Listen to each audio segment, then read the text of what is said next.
Hi hello అందరికీ నమస్కారం. Welcome back to Madhurimalu. ఇంకా ఎవరైనా మన ఛానల్ని సబ్స్క్రైబ్ చేసుకొని ఉండకపోతే ప్లీజ్ ఇప్పుడే సబ్స్క్రైబ్ చేసుకోండి. ఇక లేట్ చేయకుండా మన స్టోరీలోకి వెళ్ళిపోదాం.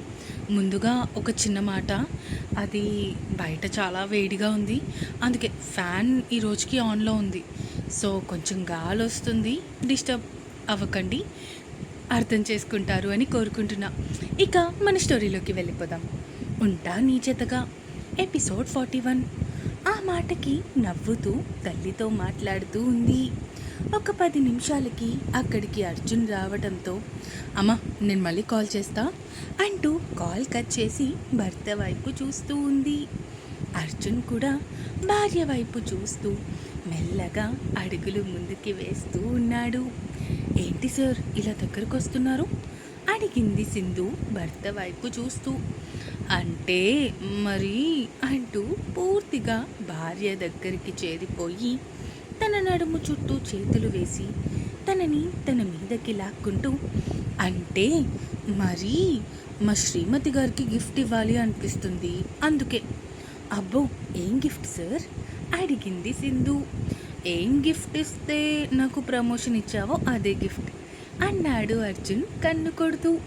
అసలు నీకు వేళపాల లేకుండా పోతుంది అజ్జు, ఈ టైంలో ఎవరైనా ఇలా బిహేవ్ చేస్తారా అడిగింది సింధు. ఏమో బంగారం, వేరే వాళ్ళ గురించి నాకు తెలీదు, కానీ నేనైతే ఇలాగే బిహేవ్ చేస్తా. నా ఆనందం, నా బాధ అన్నీ నా పెళ్ళాంతో నేను ఇలాగే పంచుకుంటా అన్నాడు అర్జున్. చాలే, కింద అత్తయ్య ఒక్కరే ఉన్నారు, మనం వెళ్దాం. అబ్బా వెళ్దాం లేవే, అమ్మ టీవీ చూసుకుంటూ ఉంది, అందుకే మళ్ళీ నేను వచ్చాను అంటూ భార్య పెదాలను అందుకున్నాడు. భర్త ముద్దుకి తన పూర్తి సహకారాన్ని అందిస్తూ ఉంది సింధు. కొంచెం సేపటికి తనని వదిలి ఎత్తుకొని అపురూపంగా మంచం మీదకి చేర్చారు. అయ్యగారు ఎప్పుడు రఫ్ అండ్ టఫ్గా హ్యాండిల్ చేస్తారు కదా, ఈ రోజేంటి ఇంత స్మూత్గా హ్యాండిల్ చేస్తున్నారు అడిగింది సింధు. ఇక మీద అమ్మాయి గారిని ఇలాగే హ్యాండిల్ చేయాలి కొన్నాళ్ళ వరకు అంటూ తన బాడీ వెయిట్ అసలే మాత్రం భార్య మీద పడకుండా తన పని మొదలు పెట్టాడు అర్జున్. అర్జున్ చుట్టూ చేతులు వేసి ఇష్టంగా భర్తలో కలిసిపోయింది సింధు.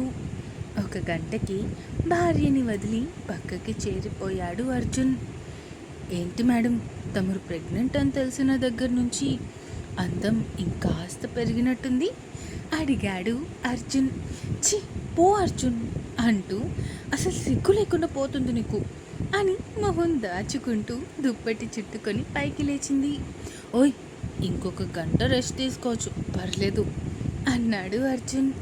అర్జున్ మాట్లాడిన దానికి అర్థం తెలిసిన సింధు అక్కడే ఉన్న దిండు తీసుకొని భర్త మొహం మీదకి వేసి స్నానానికి వెళ్ళిపోయింది. రాక్షసి, అప్పుడే నాకు ప్రమోషన్ ఇచ్చేసావా, లవ్ యూ రా, లవ్ యూ సో మచ్ అనుకుంటూ నవ్వుకుంటూ ఉన్నాడు అర్జున్. పాపం వాళ్ళకి తెలియదు కదా, అదే వాళ్ళ జీవితంలో గడిపే ఆఖరి క్షణాలు అని. కొన్నాళ్ళ వరకు కొంతసేపటికి సింధు స్నానం చేసి వేరే డ్రెస్లో బయటికి వచ్చింది. ఈ డ్రెస్లో ఇంకా అందంగా కనిపిస్తుంది నా పెళ్ళం అంటూ వెనక నుంచి హత్తుకుంటూ ఉంటే భర్త నుంచి దూరం జరుగుతూ, మిస్టర్ అర్జున్ గారు, ఇక మీద ఇలాంటివన్నీ ఎక్కువగా ఉండకూడదు అండి, ఒకవేళ డాక్టర్ చెప్తే పూర్తిగా దూరంగా ఉండాలి, అర్థమవుతుందా అంది సింధు భర్త వైపు చూస్తూ. ఎప్పుడు నన్ను దూరం చేయడానికి ఉంటావే రాక్షసి అన్నాడు అర్జున్ అలిగి.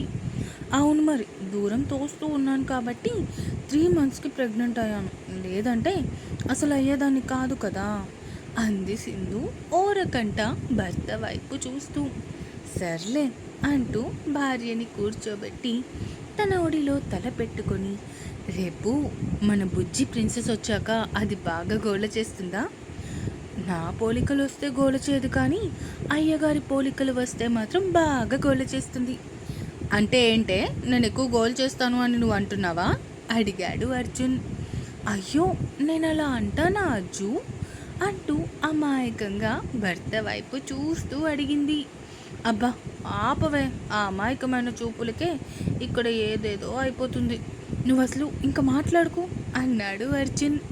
ఇంతలో జగదీశ్వరీదేవి పిలవడంతో ఇద్దరూ కిందకి వెళ్ళారు. ఇదిగో తల్లి, నీకు 3 నెలల క్రితం నేను నగలు చేయించాను కదా, అవి ఇద్దామనుకున్నాను కానీ మంచి సందర్భమే దొరకలేదు, అందుకే ఇప్పుడు ఇస్తున్నాను. ఇదిగో అర్జున్, చూడు మీ ఆవిడ సెలెక్షన్ ఎంత బాగుందో అంటూ వెటకారంగా మాట్లాడుతూ అర్జున్ చేతిలో పెట్టింది ఆ నగలు. వాటిని చూసిన అర్జున్ మొహం చిట్లించి, అమ్మా ఈ నగలేంటి ఇలా ఉన్నాయి, ఒక్కటి కూడా బాలేదు, కనీసం నల్ల పూసలు కూడా అస్సలు బాలేవు, ఎవరెంచుకున్నారు ఇవి, సింధుయేనా? అయినా సింధు టేస్ట్ ఇంత వరస్ట్గా ఉండదు కదా, డబ్బులన్నీ వేస్ట్ అయిపోయాయి అన్నాడు అర్జున్ చిరాకుగా. ఆ మాటకి జగదీశ్వరీదేవి నవ్వుకుంటూ కోడలి వైపు చూస్తూ కళ్ళెగరేసింది.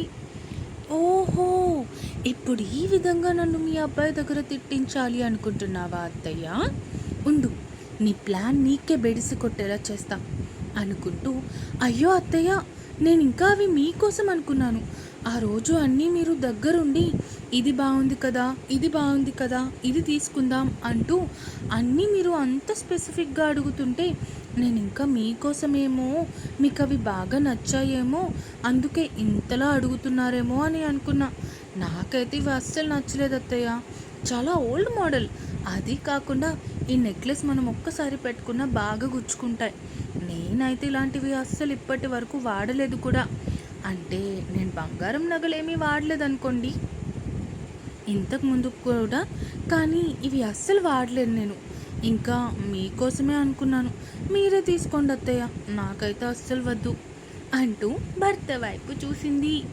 అర్జున్ గారు, మీరైనా చెప్పండి, నాకు ఇవైతే అస్సలు నచ్చలేదు, అత్తయ్య కోసమే తీసుకుంటున్నారేమో అని ఆవిడ మనసు బాధ పెట్టడం ఇష్టం లేక నాకు నచ్చకపోయినా బాగున్నాయి అత్తయ్య, మీకు బాగుంటాయి అని చెప్పాను అంది సింధు అమాయకంగా. అమ్మా, సింధు చెప్తుంది నిజమేనా, నువ్వే సెలెక్ట్ చేసావా అడిగాడు అర్జున్. లేదు కన్నా, నేనేమీ సెలెక్ట్ చేయలేదు, అన్నీ తనే సెలెక్ట్ చేసుకుంది అన్నారు జగదీశ్వరీదేవి. ఇద్దరికిద్దరూ సరిగ్గా సరిపోయారు, ఒకరి మీద ఒకరు తోసుకుంటున్నారా, చేయాల్సిన తప్పులు చేసేసి. సర్లే అమ్మ, ఈ నగలేమీ బాలేవు, నీకు కూడా బాగోవు, అలాగే సింధుకి కూడా అస్సలు బాగోవు, ఇవి పక్కన పెట్టు, మళ్ళీ కంసాలి అతన్ని పిలిచి ఇవి కరిగించి వేరేవి చేయించుకుందాం, కొంచెం డబ్బులు ఎక్స్ట్రా పడ్డా పర్వాలేదు కానీ వేసుకున్న లుక్ ఉండాలి కదా అన్నాడు అర్జున్. సరేనా అన్న అంటూ మూతి తిప్పుకుంటూ అక్కడి నుంచి వెళ్ళిపోయింది జగదీశ్వరీదేవి. సింధు నవ్వుకుంటూ వెళ్తున్న అత్తగారి వైపు చూస్తూ ఉంది. ఒక 2 నిమిషాలకి తేరుకొని, అచ్చు, అది అమ్మ నాన్న రేపు ఇక్కడికి వద్దామనుకుంటున్నారు అంది సింధు. అవునా, ఎలా వస్తారు అడిగాడు అర్జున్. ఏముంది, డాడీ కారులోనే వస్తారు అంది సింధు. సరే, ఇంతకీ నా చిట్టి మరదలు ఇంకా నా బామ్మర్ది ఇద్దరూ వస్తున్నారా అడిగాడు అర్జున్. అంత సీన్ లేదు, వాళ్ళిద్దరికీ ఎగ్జామ్స్ ఉన్నాయంట, సో రావడానికి కుదరదు అంది సింధు. అయ్యో, అక్కడి నుంచి వచ్చిన తర్వాత మళ్ళీ వాళ్ళని మీట్ అవ్వడమే అవ్వలేదు, ఎప్పుడు ఫోన్లోనే మాట్లాడడం తప్పితే. అబ్బో, మా ఆయన గారు చాలా ఫీల్ అవుతున్నారు.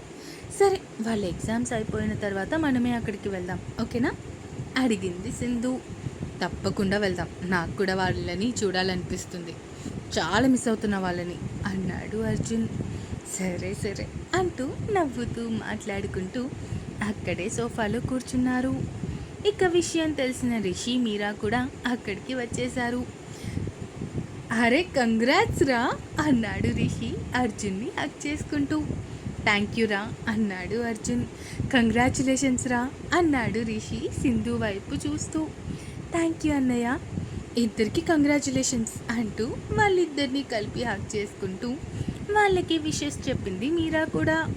నలుగురు మాట్లాడుకుంటూ ఉండగానే అక్కడికి వచ్చింది జగదీశ్వరీదేవి. ఈ రిషిగాడు నా పాలిట నిజంగానే పెద్ద విలన్ లాగా తయారయ్యాడు. ఆ సింధుని తీసుకొచ్చి నన్ను నెత్తి మీద పెట్టకూడమే కాకుండా ఇప్పుడు ఏమీ తెలియనట్టు ఎలా నాటకాలు ఆడుతున్నాడో అంటూ రిషిని తిట్టుకుంటూనే అక్కడికి వచ్చింది. బాగున్నారా ఆంటీ అడిగింది మీరా నవ్వుతూ. చాలా బాగున్నాను, నా కోడలు నన్ను నానమ్మని చేసింది కదా, ఇంకా బాగున్నాను అంది జగదీశ్వరీదేవి ఎంతో ప్రేమ ఉన్నట్టు.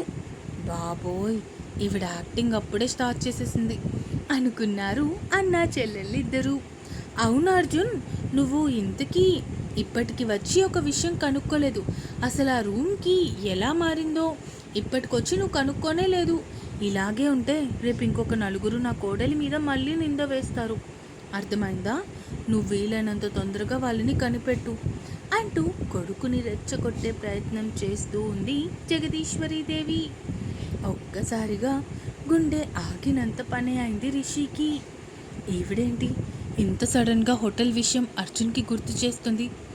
కొంపతీసి దీనికి నిజం తెలిసిపోయిందా ఏంటి అనుకుంటూ ఆలోచిస్తూ ఉన్నాడు రిషి.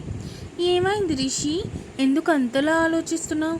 కొంపతీసి అది మార్చింది ఎవరో నీకు తెలుసా అడిగింది జగదీశ్వరీదేవి అమాయకంగా. ఆ మాటకి మిగతా ముగ్గురు కూడా రిషి వైపు చూశారు. ఇంకా ఉంది. ఈ ఎపిసోడ్ ఎలా అనిపించిందో కామెంట్స్ రూపంలో తెలియజేస్తారు అని కోరుకుంటున్నాను. అలాగే సబ్స్క్రైబ్ చేసుకోవడం మాత్రం మర్చిపోకండి. ఇక ఉంటాను. Bye bye.